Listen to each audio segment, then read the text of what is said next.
we good? Good. Good afternoon. My name is Captain Mark McDaniel, M-A-R-K, M-C-D-A-N-I-E-L with the Downey Police Department. First of all, I would like to introduce the Chief of Police, Carl Charles. Good afternoon. I'd like to start by saying that Kaiser Hospital Downey is secure and that there were no injuries as a result of this incident. About 2.5 hours ago, we received a call of a disturbance at Kaiser Hospital Downey. As our officers were en route, the information was updated that there was an active shooter inside the hospital.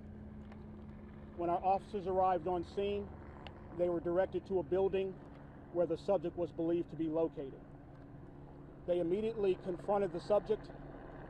He surrendered, and he gave himself up without incident. He was arrested and taken into custody.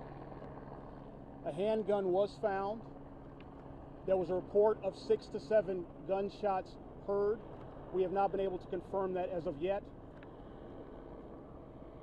And there were no knives located, as had been previously reported. And now I'll open it up for questions. What can you tell us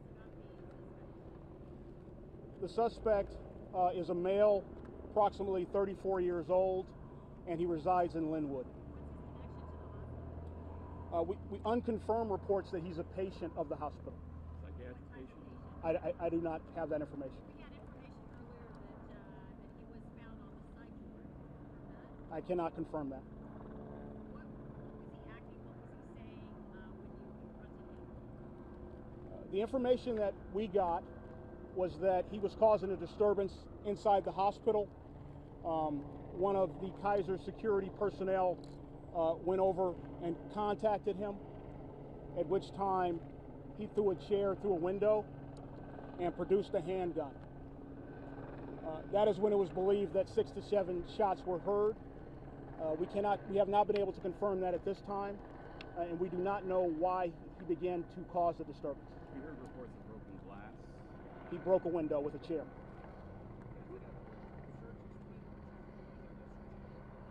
So Downey officers, along with the Los Angeles Sheriff Department SEB team, performed a systematic search to ensure that he was the only suspect that we were looking for. And so we cleared 4 buildings. Who called police? Was it employees? Employees from inside the location. So where did the information about an active shooter come from? One of the people that called said that the subject had a gun and that he had fired shots. But as of now, you have no evidence that any shots were fired. Correct. So it's just the shattered glass from the chair being thrown. Correct. And no one else was injured. No one else was injured. Has that hospital undergone any sort of training in active shooter training, any drills? We actually recently did active shooter training at this very hospital with their personnel, with Downey fire personnel, and with Downey police personnel. How did the hospital staff react? I mean, getting there, seeing how they were able to respond. They've drilled on this. They've trained on this. Can you characterize that? I don't have that information at this time. Can you tell us when was that training that just happened? It was in April. It was in April. Can you tell us any information about why he might have done this? I cannot. I don't have that information. We're still conducting our investigation. It's in the preliminary stages, and we should have that information for you at a later time. Clarification. Do we know why he was there? We know he was there, but was he there as a patient, visiting the patient, or did he just walk up? That's when this started. That information I do not have, and we do have a representative of Kaiser. I don't know that he can answer it, but you're welcome to ask him that question as well. Chief, what went through your mind considering this is 9/11 when that call first came in? It really took me back to 2001, and just hoping for the best. It really brought back memories, and hoping that that wasn't happening again here. Chief, are there still people in the hospital? There are people in the hospital, yes. And where is the suspect now? He is at our police station. What was the timeline? Maybe you can give us the timeline from the first call to your police department and by the time that you had this person contained. I'm going to open that to Captain McDaniel. I don't know. I know that we got a call at 11:34. I do not know the exact time that the subject was taken into custody. Do you know that information? I don't have the exact time for you. I know the chief and I responded from the station, as well as the whole department, along with the deputies. And before we try to answer that, we want to thank the sheriff's department, their SEB. They had assets here quickly from the surrounding police stations. We had Whittier, CHP. It was just a great collaborative effort. We train, as you know, unfortunately, we do have active shooting in this country, not just in LA County, and everyone responded professionally. They were diligent, and thankfully no one was injured. But I don't have the exact time from the call to when he was taken in custody, but it was a pretty short period of time. Our folks did an outstanding job. In your opinion, because the suspect did have a gun, how easy is it to get a firearm into that hospital? Is there any kind of safeguard or security against that? I will defer to the hospital administration to answer that. But I will go back what the chief talked about, our active shooter training. The hospital staff was great.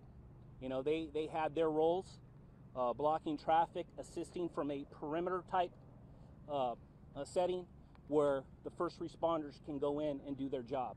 So it was a good team effort. We'll do our after action report and we will learn, and it just turned out for the best. So even if there was no incidents and the hospital will be back to normalcy, the danger here was real. You got there was a gun loaded. We can't answer that question at this time.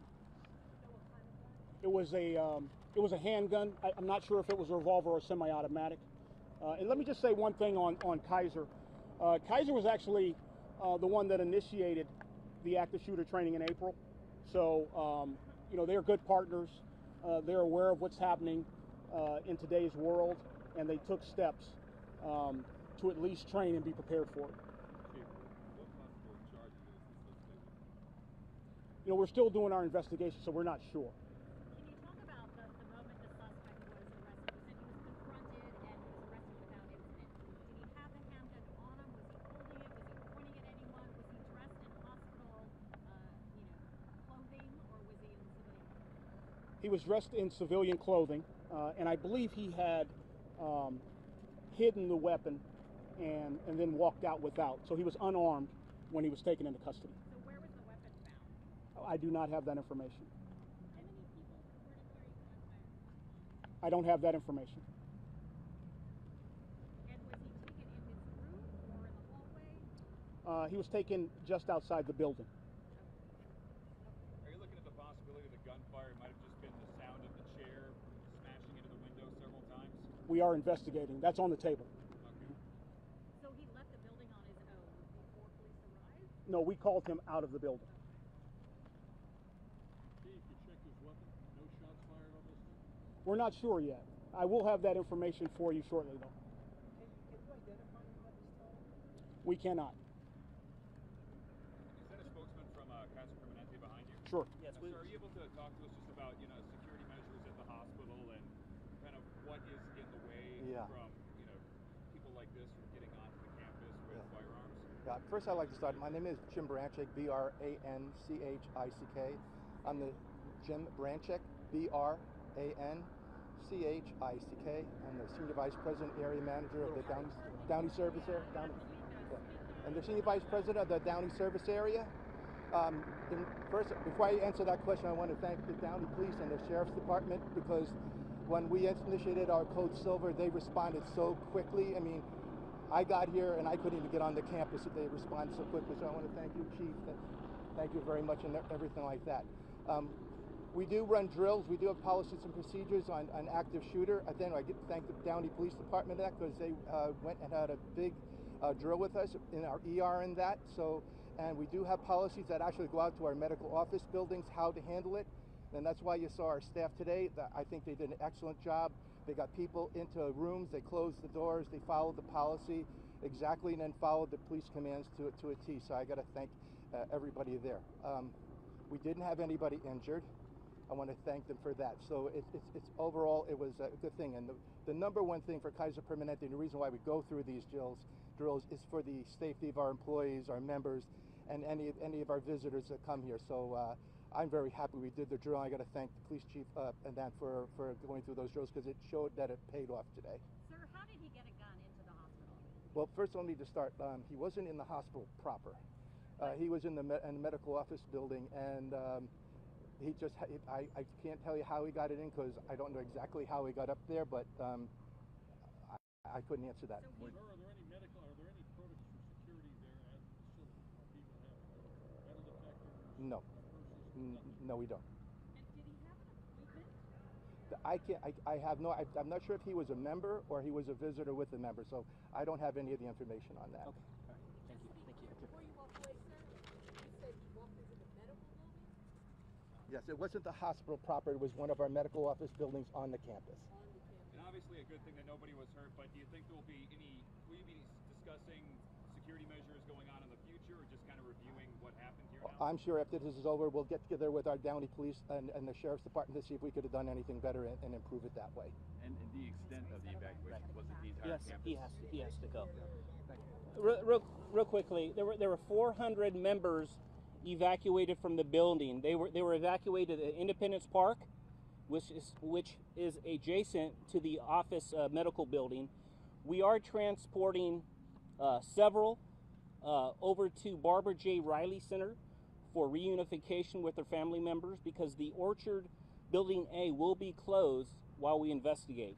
Just to let you know, that office building is adjacent to the larger hospital. It's just east of. If that can answer your question a little better. When you say members, that includes That's members, patients, workers, nurses, doctors. People. Correct, people. So the extent was everybody in the hospital, or just part of the hospital? No, that actual building. What we do is we evacuate and we search. But not the hospital? Not the actual hospital. Chief, what kind of charges is the suspect facing? Right now we have the suspect at our station. He will be questioned, and once we have a little more information and our detectives interview him, we'll come up. We'll decide on the charges to be filed. You're welcome. Thanks. Do you anticipate any further updates today? Oh, absolutely. Yeah, Any absolutely. time frame? Yeah. Once we get everybody back. Last time you were in Downey, you only spent a month. No, but they will have. Absolutely. Nobody